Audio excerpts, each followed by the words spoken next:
Hola, ¿qué tal, Jacobs? Bienvenidos a un video más del Jacob, donde increíble pero cierto, pero incomodísima entrevista a Santiago Krill, candidato a la presidencia por parte del PAN, donde pues al parecer habló del desafuero de AMLO y del incómodo Alito Moreno, que es al parecer el aliado para el 2024. Y pues claramente no esperaba este tipo de preguntas el mismísimo Santiago Krill, que prácticamente ya quería que se acabara porque le hacían preguntas como esta. Diputado, del 1 al 10, ¿qué calificación le pondría al gobierno de López Obrador? O preguntas como esta.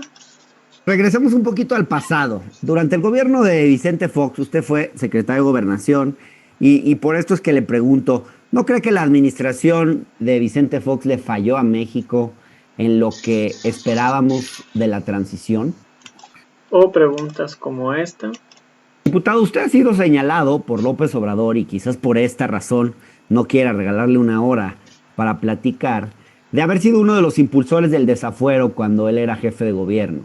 Y usted ha respondido también en otras ocasiones que su papel fue mediar con gente cercana a López Obrador, como Agustín Ortiz Pinchetti, José Agustín Ortiz Pinchetti, perdón, Elisur Arteaga, Julio Scherer. En esta respuesta, pues que usted ya daba, no queda muy claro, y a mí no me queda muy claro, de qué lado estuvo usted al final, concretamente. Si usted No, al final impulsó el estuvo proceso de desafuero o más bien buscó frenar las intenciones de López Obrador de desaforar, de Vicente Fox de desaforar a López Obrador. no, O preguntas como esta. Muy recientemente, el 23 de septiembre, Vicente Fox lanzó un tweet donde en evidente referencia a López Obrador escribió, saben, a veces me arrepiento de haberlo liberado del desafuero. No sé si usted leyó igual que yo, si lo leyó de la misma forma, pero esto parece pues una prueba irrefutable de que todo el proceso de desafuero al entonces jefe de gobierno fue por voluntad personal de un presidente que controlaba las instituciones de procuración e impartición de justicia. mira, ¿Aceptaría usted que el desafuero fue un capricho personal de Fox? Y lo pregunto mira, te voy a porque decir una cosa. en ese mismo contexto, y ya con esto le Sí, cedo cómo no. el micrófono, en ese mismo contexto, no sorprende que poco tiempo después de la elección, AMLO haya mandado al diablo las instituciones, porque pues creo que cualquiera que hubiera enfrentado esas instituciones funcionando así, como hoy Vicente Fox reconoce que fue, pues hubiera hecho lo mismo. Mira, O preguntas como esta. ¿qué pasó con el procurador? Rectificó cuando vio que la oposición era inmensa y que había una gran movilización social. No, a ver, pues sí, esa es una manera O de verlo. preguntas O sea, lo como esta.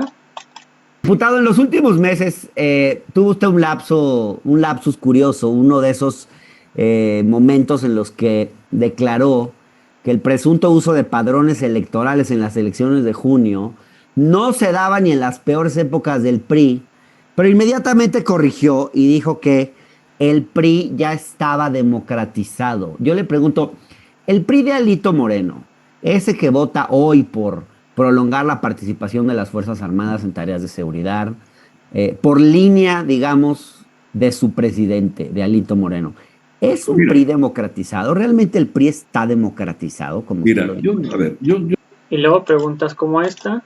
ven nada ¿No más hubiera sido mejor, lo diputado, curioso. que en cuanto salieron los escándalos de Alito Moreno, ustedes se deslindaran de un personaje así y no arrastraran hoy el estigma de haber sido aliado, no sé si sigan siéndolo o no, y la incomodidad de un personaje tan impresentable como él?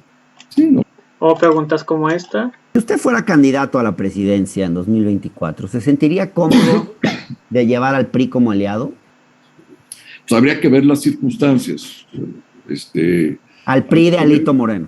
no, A un PRI habría- encabezado por un no, impresentable como porque Alito tú lo Moreno. estás llevando, digamos, como pues, una especie de callejón, no, Así que pues bueno, veamos de qué se trata y cómo estuvo y ahorita comentamos.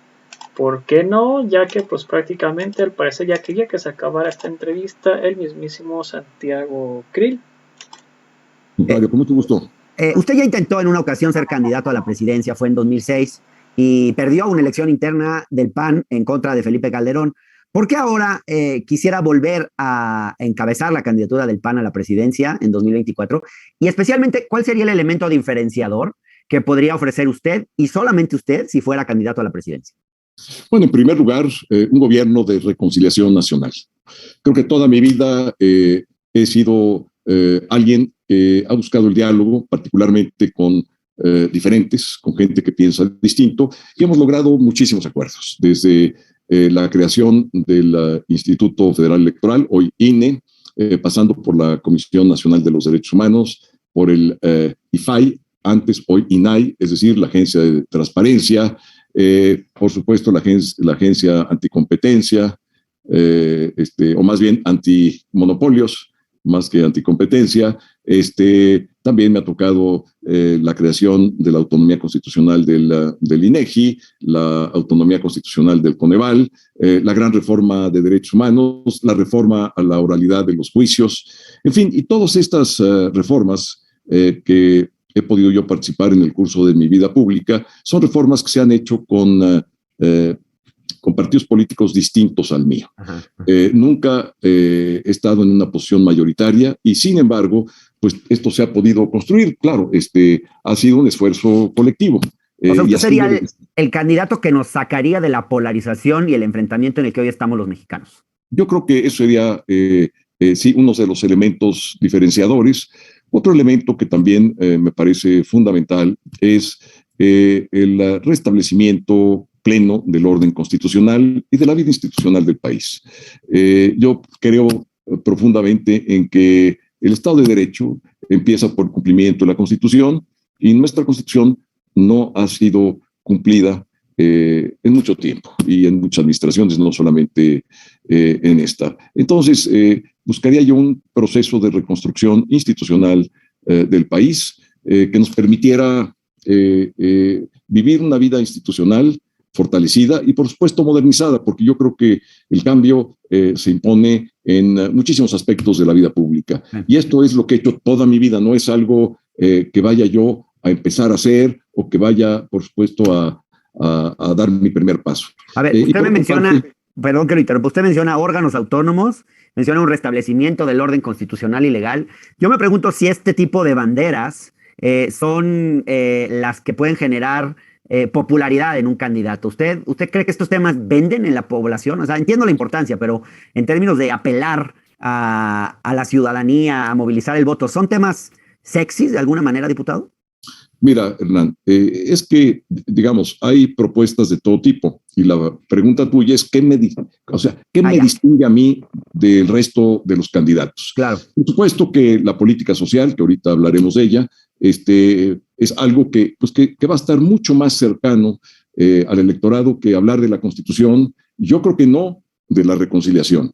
Yo creo que no de la polarización, pero sí el aspecto constitucional, y te podría hablar de la parte de seguridad, que tuve a cargo 5 años en el tema de la seguridad interior, fui parte del gabinete de seguridad por 5 años, entonces, digamos, son elementos, por supuesto, diferenciadores, claro. Pero ya, digamos, desde el punto de vista de la oferta política concreta al ciudadano común y corriente, pues fundamentalmente me orientaría a lo que es la política social. En este espacio lo hemos dicho una y otra vez. Creemos que a la oposición en México le ha faltado saber interpretar mejor a López Obrador, aprender a leerlo mejor y tratar de entender por qué ganó realmente en 2018. Nos parece que no han hecho una autocrítica los opositores a López Obrador. Una autocrítica seria de por qué perdieron las últimas elecciones presidenciales. Y por eso tal vez creemos que siguen tan extraviados. Por eso le pregunté a Santiago Krill la misma pregunta que le estamos haciendo a todos aquellos que aspiran a ser candidatos a la presidencia de México por partidos de oposición hacia 2024. Le preguntamos justamente sobre esto que les estoy comentando y miren lo que nos respondió. Ahora, ¿usted cree, diputado, que la oposición ha hecho realmente una autocrítica en este país, el PRI, el PAN? Porque yo tengo la impresión de que no ha sido así, que se enfocan mucho en criticar a López Obrador y poco en pensar, en reflexionar por qué realmente pues la mayor parte de los electores se inclinaron a favor de él y por qué tiene la popularidad que tiene. A pesar de que el gobierno no ha sido particularmente... Es que ellos se dividieron. No hay una economía que crezca hoy, no sé cómo ve el asunto. Pues mira, tiene, digamos, varios ángulos. Se ha hecho, digamos, una autocrítica, quizá no con la profundidad que quisiera muchos verla, particularmente en la parte interna. Y en la parte externa, sí creo que sea necesario enfatizar, digamos, en esa autocrítica, que se hace además necesaria, porque es una autocrítica, pero también es una crítica al actual gobierno. Los problemas de fondo es el hecho de que las estructuras no han cambiado. Es el gran problema que tiene el país.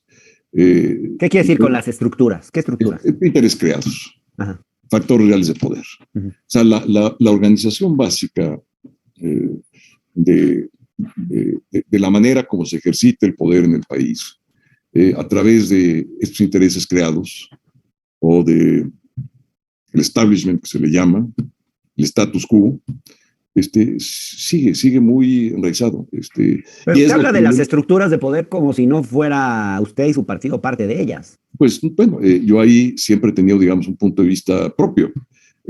Por supuesto que sigo gobierno y tengo esa parte de autocrítica. Ajá. Pero es una autocrítica que yo he venido haciendo desde hace mucho tiempo. Que debíamos haber roto nosotros la estructura antigua, pues por supuesto que sí.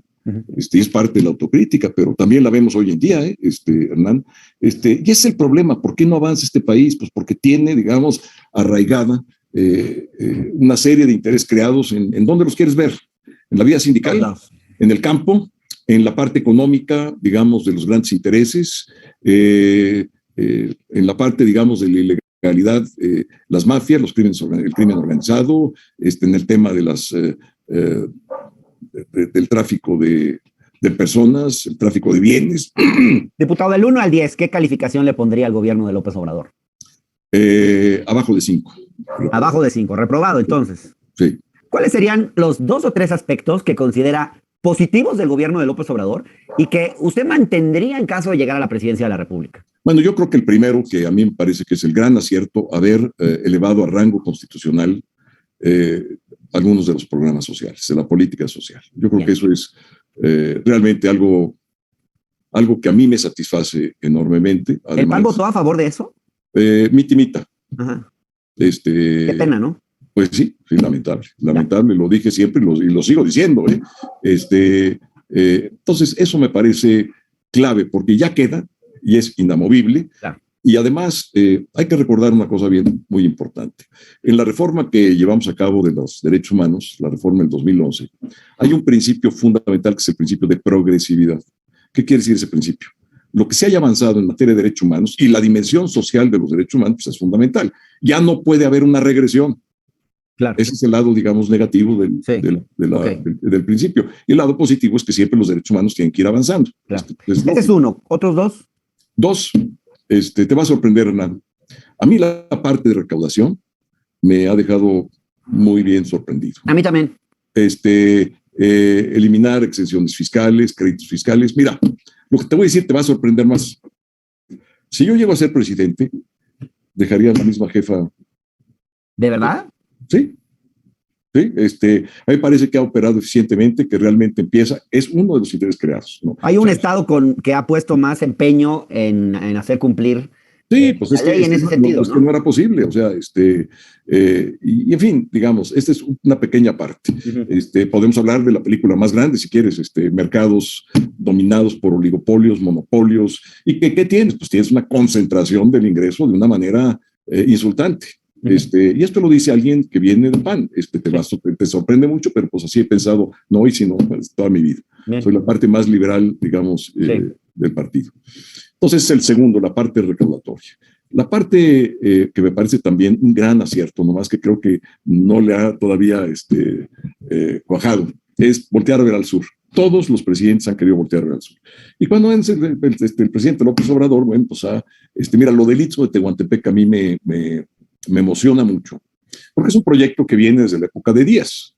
pero nadie lo ha podido concretar, pero sí puede ser un corredor que compita con Panamá. Y había intereses creados que habían impedido, digamos, romper con ese estigma, y ojalá, lo que pasa es que el tren, pues, no es el tren que yo visualizaría, para poder competir con Panamá, de una manera, pues, frontal, que digamos de competir. Y créeme que a mí esos intereses creados, los que hubiese, buscaría yo como...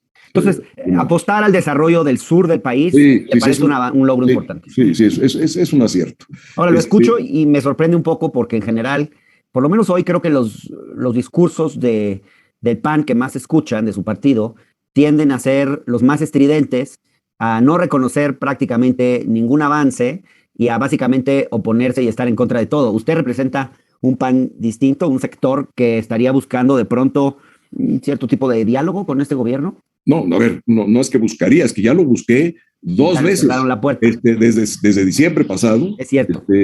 Y otra vez ayer. Ajá, yo sé. Y otra vez me remitieron con el secretario de Gobernación. Ajá. Pero déjame decirte, y esto te va a sorprender también.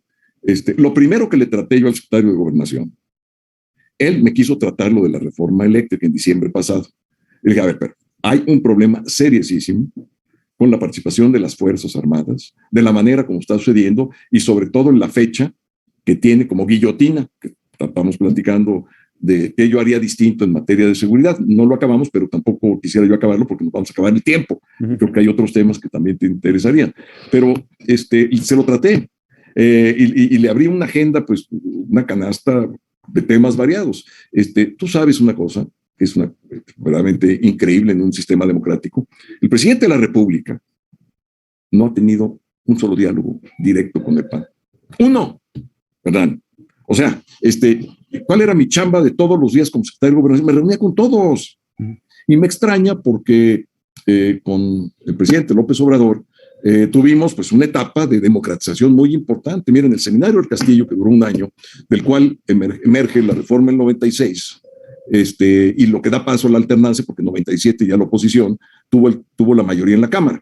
Bueno, ¿sabes cuál era el caso paradigmático que veíamos en el seminario para cambiar las leyes electorales? Tabasco. ¿Y por qué? Porque Ortiz Pinchetti y yo, que fuimos los convocantes, los que coordinamos eso, pues vimos el fraude. O sea, cómo se había armado. Esto que sucedió en Tabasco no debe volver a acontecer en ninguna parte de México. Y cuando a mí me tocó ser secretario de Gobernación y se pasaron de listos en Tabasco y en Colima, no era yo la autoridad electoral, pero hice todo para que se anularan esos dos procesos y se anularon. Sí.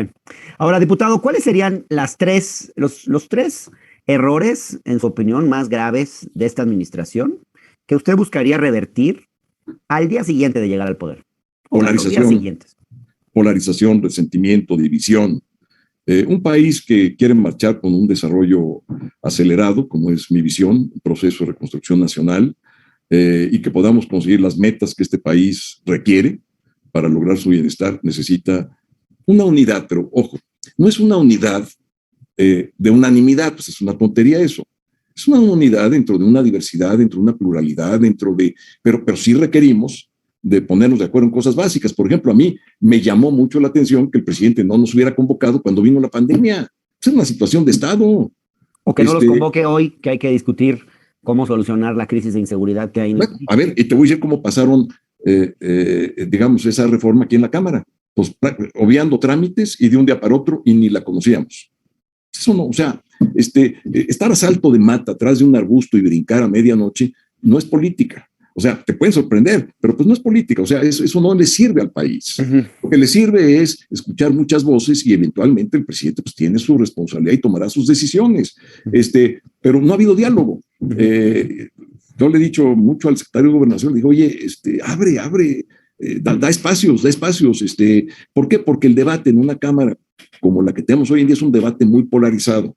Yo no tengo nada contra la polarización siempre y cuando sea de ideas y de contrastes, y donde se ve claramente marcada pues una ideología o un programa o una política pública.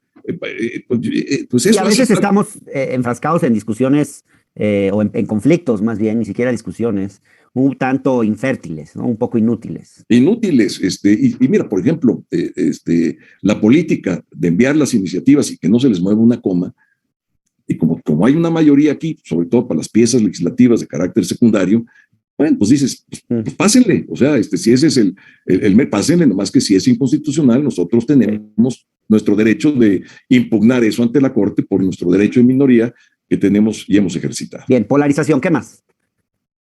Íbamos con 3. Seguridad pública. Ajá. Seguridad pública. Bueno, ya hablamos del tema. Economía, inversión. Mira, una economía, y tú... Pero ¿cuál es la decisión equivocada en ese terreno? Las decisiones de seguridad y económicas que usted revertiría inmediatamente después de llegar al poder. Se llama inversión. Inversión y más inversión. Pero hay inversión. No. A ver, eso es una inversión que no llega ni a 17 puntos del Producto Interno Bruto. Y con eso no creces. Y no creces a nivel de las necesidades que tiene la población de generar cuando menos 1 millón de empleos al año. Pero tampoco lo crecíamos antes. Llevamos mucho tiempo sin crecer. Por eso, pero también me convocabas a hacer una autocrítica. Okay. Y parte de esta autocrítica es cambiar el modelo económico. Con el modelo que hoy tenemos, ni distribuye el ingreso, ya no digamos la riqueza, el ingreso, ni genera las condiciones para buscar las inversiones que el país requiere para generar mínimamente el empleo que necesitas. O sea, es muy, digamos, el esquema es relativamente sencillo, es muy difícil la instrumentación, pero el esquema es sencillo. Si tú inviertes en cierto tipo de industrias, no en todas, porque hay industrias altamente tecnificadas, pues que no requieren, digamos, mucha mano de obra. Entonces, inclusive, pueden generar mucha riqueza, pero con muy poca mano de obra. Entonces, ¿qué tenemos nosotros? Pues tenemos un país que tiene ventajas competitivas muy claras. Turismo. O sea, el turismo absorbe una mano de obra muy importante, muy importante. Y tenemos una serie de industrias que tenemos que pasar de nuestra etapa primaria a etapas de valores agregados cada vez mayores. Pues, ¿qué necesitas? A ver, necesitas, por una parte, generar confianza en las inversiones. ¿Y cuáles son las inversiones que más necesita este país? Las inversiones de mediano y largo plazo. ¿Por qué? Porque esas se quedan ya en el país, generan ya, digamos, un empleo no solamente permanente, sino van generando una cultura, una capacitación para la fuerza laboral y se va generando una cascada de beneficios. Entonces, ¿qué es lo que necesitamos? Necesitamos subir, esto quizás no se entienda así tan claro, pero 3 o 4 puntos cuando menos del Producto Interno de inversión, pero en las áreas donde tenemos ventajas competitivas. Y áreas estratégicas. Y áreas estratégicas, pero no solamente eso, que tengan, digamos, una absorción de capital humano muy importante. Bien. Diputado, regresemos un poquito al pasado. Durante el gobierno de Vicente Fox, usted fue secretario de Gobernación y por esto es que le pregunto, ¿no cree que la administración de Vicente Fox le falló a México en lo que esperábamos de la transición? A ver, pues eso es como, es una respuesta sí o no. Y tú sabes que en la vida real y en la política no hay absolutos. Hay cosas que funcionaron, hay otras cosas que no funcionaron. Por ejemplo. Hablemos de lo que no funcionó. A ver, pues sí, digo, un poco, yo digo que hay que hablar en un equilibrio de cosas, pero ahí va. En resumen, yo creo que debíamos de haber buscado por todos los medios romper las antiguas estructuras. Pero ojo, no nos equivoquemos. El sistema PRI antiguo, hegemónico, no es solamente un partido. Ojalá y fuera, digamos, la hegemonía, porque la hegemonía la rompimos en 97. Es una cultura, ¿verdad? Es una cultura que está muy arraigada en la sociedad. Si tú seguramente eres padre de familia, a ver, ve cómo cambian las sociedades de padres de familia. Pues el presidente saliente, pues le dice, a ver, ¿a quién qué cuate? Pues para que llegue a la presidencia. Pues así pasan en sindicatos, en todo tipo de organizaciones. El dedazo, si alguien piensa que ya se ha acabado, pues nada más ve lo que está pasando en Morena. O sea, nosotros no está pasando ahorita eso porque pues no hay presidente, pero si hubiera presidente, seguramente. Entonces, mira, lo primero es que hay que confrontar la realidad. O sea, y si no lo vamos a hacer así, pues nada va a funcionar. Claro. Porque vamos a seguir una simulación total y absoluta. Una sombra pesa sobre Santiago Krill. La cuestión del desafuero a López Obrador en 2004, cuando él era jefe de gobierno de la Ciudad de México y Krill era el secretario de Gobernación con Vicente Fox. Hay muchos que lo señalan a él como uno de los artífices del intento de quitarle el fuero al entonces jefe de gobierno López Obrador. Pues le pregunté sobre esto. Y le pregunté también sobre este polémico tuit de Vicente Fox, donde fíjense lo que dice. Dice, ¿saben? A veces me arrepiento de haberlo liberado del desafuero. Qué fuerte. Es una clara confesión, esta de Fox, de que todo se trató pues, de un asunto personal y político. Porque digo, ¿quién es el presidente para liberar a un opositor? Se supondría que esa es una tarea de las instituciones de justicia. Pero bueno, se lo pregunté a Krill, le pregunté su opinión y su testimonio sobre todo este asunto. A ver qué nos decía. Diputado, usted ha sido señalado por López Obrador, y quizás por esta razón no quiera regalarle una hora para platicar, de haber sido uno de los impulsores del desafuero cuando él era jefe de gobierno. Y usted ha respondido también en otras ocasiones que su papel fue mediar con gente cercana a López Obrador, como José Agustín Ortiz Pinchetti, Elisur Arteaga, Julio Scherer.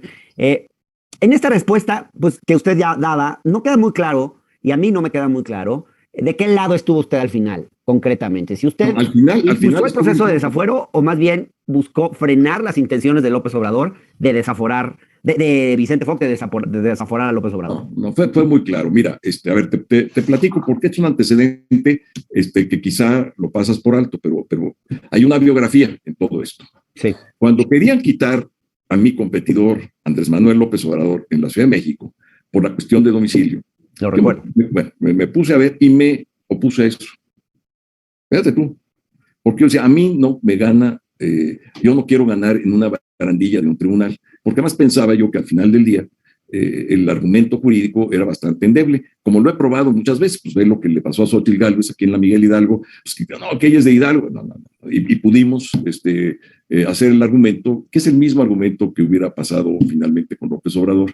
Entonces dije, vamos a competir, digamos, una canchita lo más pareja que se puede. Uh-huh. No me ayudó ahí mucho Rosario Robles, porque pues le metió fuerte. Pero la pregunta era sobre el desafuero. No, pero ahí voy. Okay.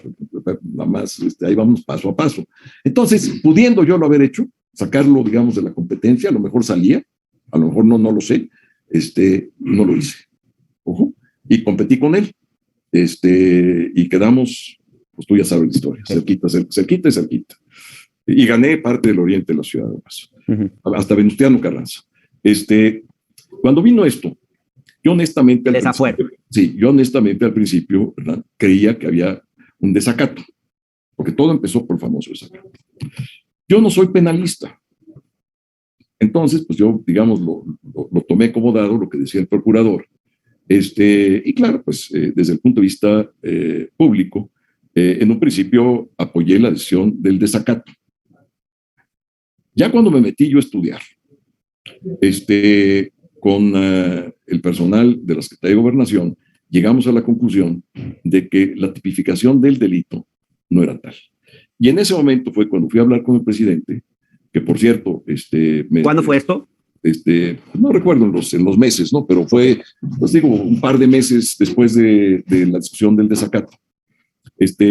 Cuando me di cuenta de ello, fui a hablar con el presidente, le dije, oye, presidente, sin ser penalista, no hay, me parece que la tipificación está mal hecha. Y empezó la discusión interna, fuerte, porque además, pues, no, se consultó a la gente de la Corte, que eso sale por los medios, ya ha salido, yo estuve en esas reuniones, y ellos tenían un punto de vista, y yo empezaba, digamos, a formarme otro criterio. Entonces le dije al presidente, oye, presidente, ¿por qué no me autorizas a que convoque a los abogados de Andrés Manuel? Y además, pues me llevo con todos ellos, hemos estado en lo jurídico muchas veces juntos y en lo político. Pues, es el caso de José Agustín, que además hasta el día de hoy, a pesar de nuestras enormes diferencias, de todo lo que te puedes imaginar, seguimos conservando una amistad que ya lleva 40 años, sí. O casi 40 años. Entonces le hablé a Ortiz Pinchetti, que era secretario de gobierno, le dije, oye, pues vamos juntando un grupo. Y la verdad es que conocía yo a casi todos de ese grupo.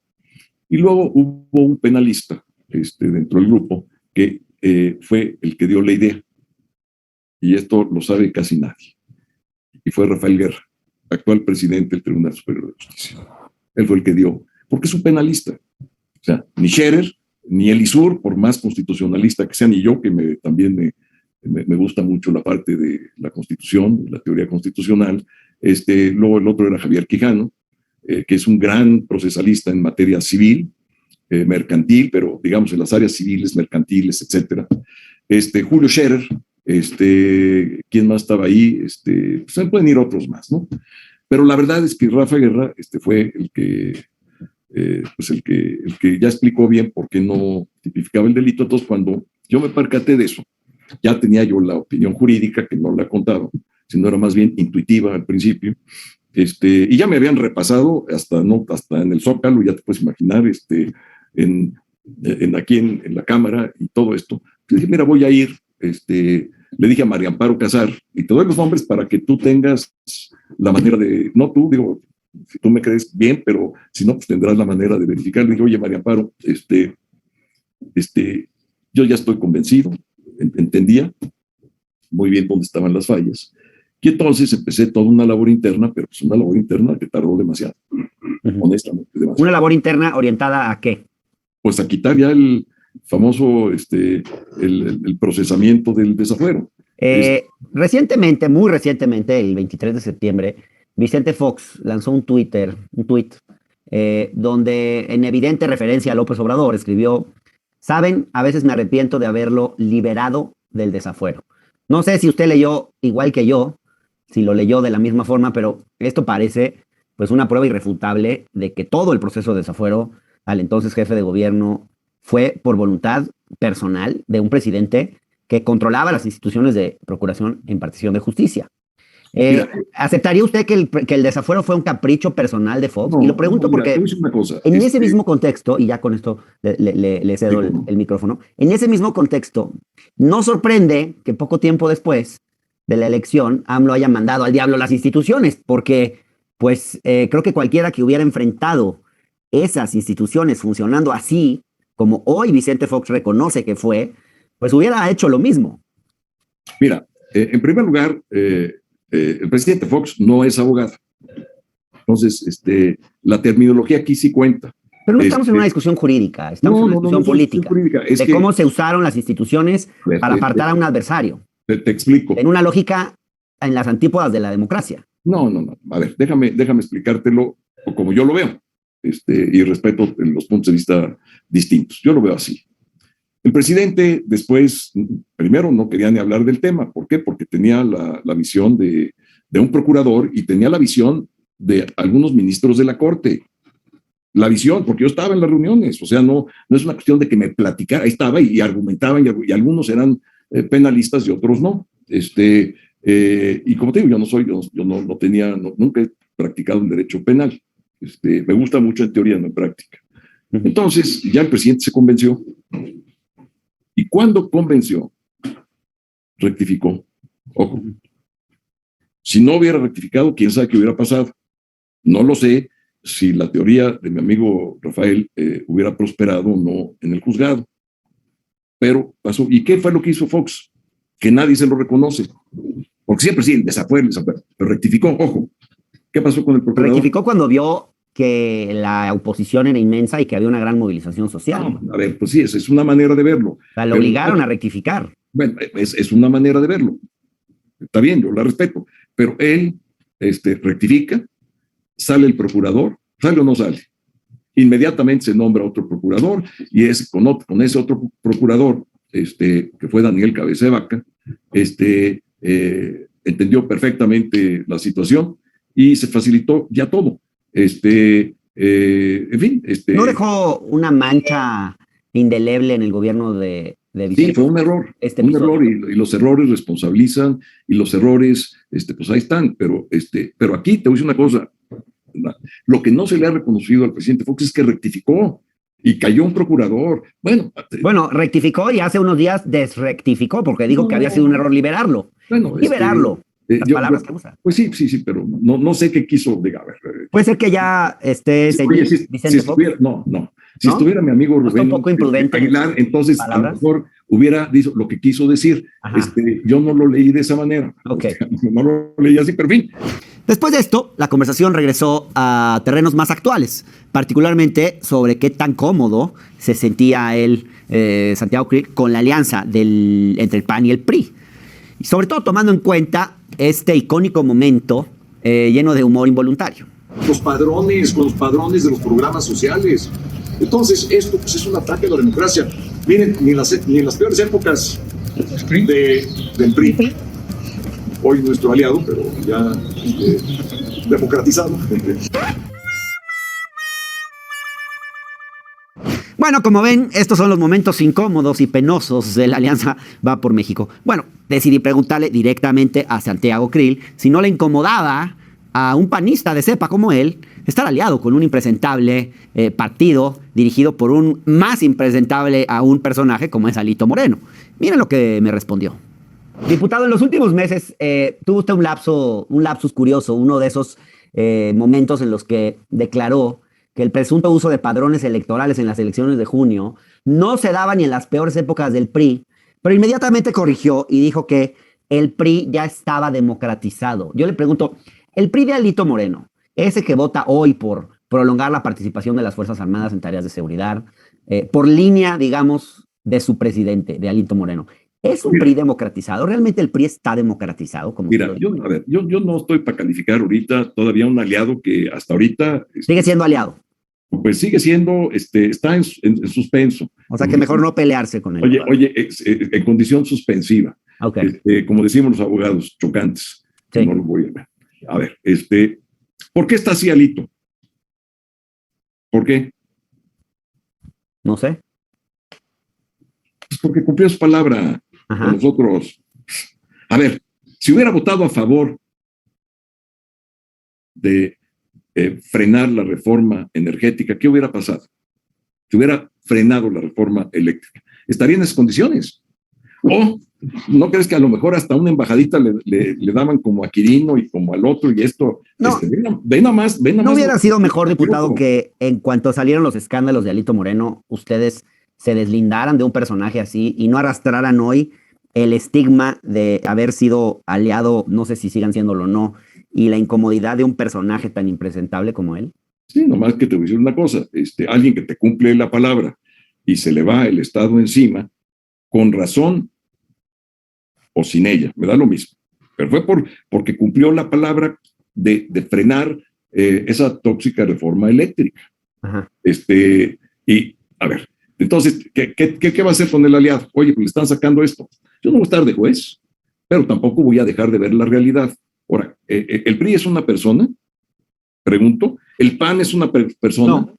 ¿Morena es una persona? Pues nada más ve ahorita las divisiones que tienen. Nosotros hemos tenido igual, o sea, no, tampoco me curo en salud. Y el PRI, pues nada más ve ahorita. Entonces, a ver, ¿cuál es nuestro punto? Mira, en el caso del PAN y en el caso del PRI, cada estado es distinto.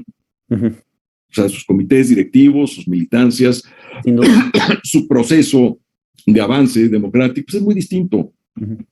Los estados que ya tuvieron alternancia son muy diferentes de los que no lo han tenido. Pero si usted fuera candidato a la presidencia en 2024, ¿se sentiría cómodo de llevar al PRI como aliado? Pues habría que ver las circunstancias.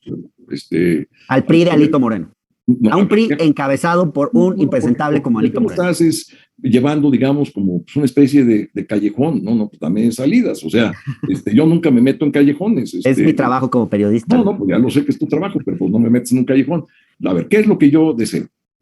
Yo deseo conformar un polo opositor amplio que me permita demostrar, primero, que puedo unir a contrarios como lo he hecho toda mi vida, a gente que opina distinto, porque creo en la pluralidad, creo en el diferente, creo en la diversidad y creo en el diálogo y en el debate de ideas. No de insultos, de ideas sí. Entonces, yo sí creo que si tengo yo la oportunidad de gobernar este país, y acuérdate de mí, voy a reordenar las estructuras antiguas y someterlas al derecho. Bien. Y a la constitucionalidad de este país. Bien. Y por eso, te voy a decir, por eso yo quisiera ver a la directora del SAT en el equipo. Bueno. Es una pequeñísima parte. Me parece una buena propuesta. ¿Sabes lo que le diría a la Comisión Federal de Competencia? Todo mi apoyo, todos mis recursos, todo lo que estuviera en mí. Y a la Comisión y al Instituto Federal de Telecomunicaciones, lo mismo. Bien. ¿Cuánto tiempo tuvimos que pagar larga distancia? ¿Cuánto? Diputado, le agradezco. No, y de un día para otro se desapareció así como si fuera de magia. Sí. ¿Y qué? ¿Y cuánto tiempo pagamos esa rentita de larga distancia? Yo iba de camino México-Toluca y en Lerma, cuérdale, vámonos como guillotina. Diputado, le agradezco mucho esta conversación. Lamentablemente nos acaba el tiempo. Bueno, Hernán, qué gusto dialogar contigo, nunca lo había hecho. Igualmente.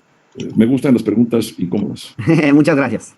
Bueno, esta fue la entrevista que tuvimos con Santiago Krill, quien ha anunciado su interés por competir por la candidatura del PAN para el 2024.